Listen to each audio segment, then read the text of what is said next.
In 1966, Time magazine ran a cover story asking, "Is God dead?"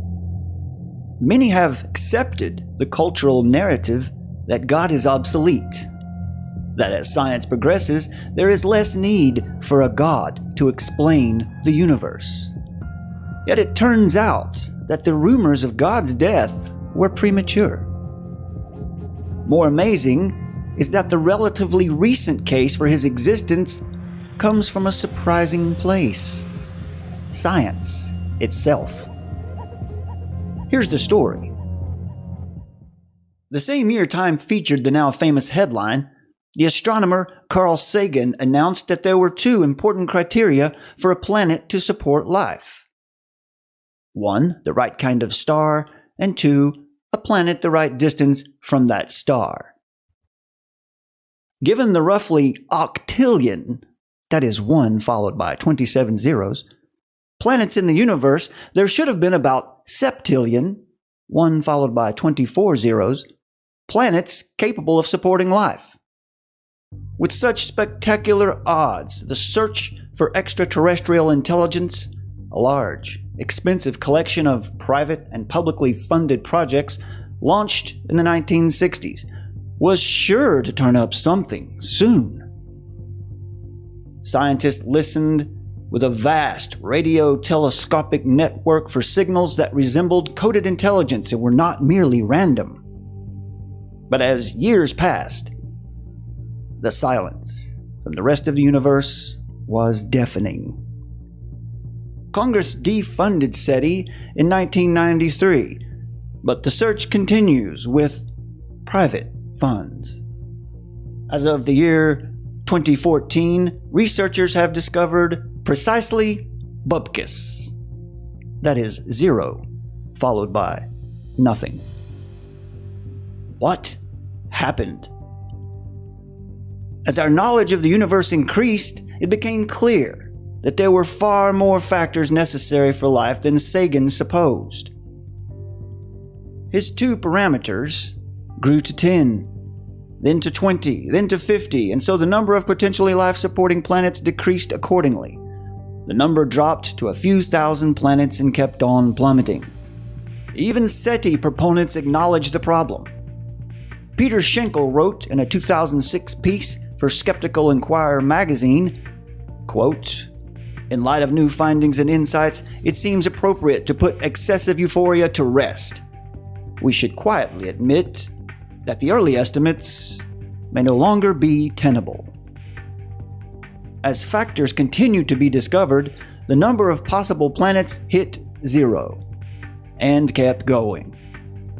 In other words, the odds turned against any planet in the universe supporting life, including this one. Probability said that even we shouldn't be here. Today, there are more than 200 known parameters necessary for a planet to support life, every single one of which must be perfectly met or the whole thing falls apart. Without a massive planet like Jupiter nearby, whose gravity will draw away asteroids, 1,000 times as many would hit the Earth's surface. The odds against life in the universe are simply astonishing. Yet, here we are. Not only existing, but talking about existing. What can account for it? Can every one of those many parameters have been met perfect by accident? At what point is it fair to admit that science suggests that we cannot be the result of random forces? Doesn't assuming that an intelligence created these perfect conditions require far less faith than believing that a life-sustaining Earth just happened to beat the inconceivable odds to come into being? There's more. The fine-tuning necessary for life to exist on a planet is nothing compared with the fine-tuning required for the universe to exist at all. For example, astrophysicists now know that the values of the 4 fundamental forces, gravity, the electromagnetic force, and the strong and weak nuclear forces, were determined less than 1/1,000,000th of a second after the Big Bang. alter any one value, and the universe could not exist. For instance, if the ratio between the nuclear strong force and the electromagnetic force had been off by the tiniest fraction of the tiniest fraction, or even 1 part in 100 quintillion, then no stars could have ever formed at all. Multiply that single parameter by all the other necessary conditions, and the odds against the universe existing are so heart-stoppingly astronomical that the notion that it all just happened defies common sense. It would be like tossing a coin and having it come up heads 10 quintillion times in a row. Fred Hoyle, the astronomer who coined the term Big Bang, said that his atheism was greatly shaken at these developments. He later wrote that, quote, "A common sense interpretation of the facts suggests that a super intellect has monkeyed with the physics, as well as with chemistry and biology. The numbers one calculates from the facts seem to me so overwhelming as to put this conclusion almost beyond question." Theoretical physicist Paul Davies has said, "The appearance of design is overwhelming."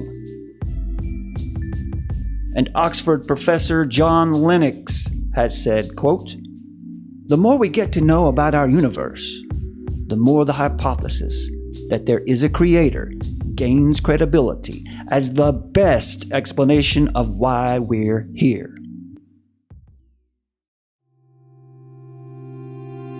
The greatest miracle of all time, without any close seconds, is the universe.